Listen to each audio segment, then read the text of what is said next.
Insyaallah hari ini panen kelapa muda karena sudah mendekati bulan suci Ramadan, harus ada persiapan kelapa muda. Ini Bagam dari Sidoarjo.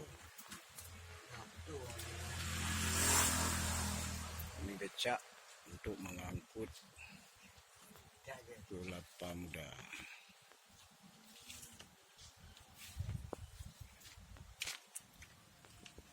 Ini orang kerja bawa kelapa muda.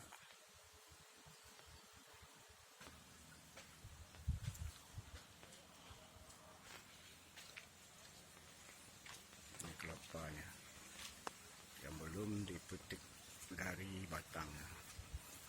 Ini untuk pembibitan ke depan.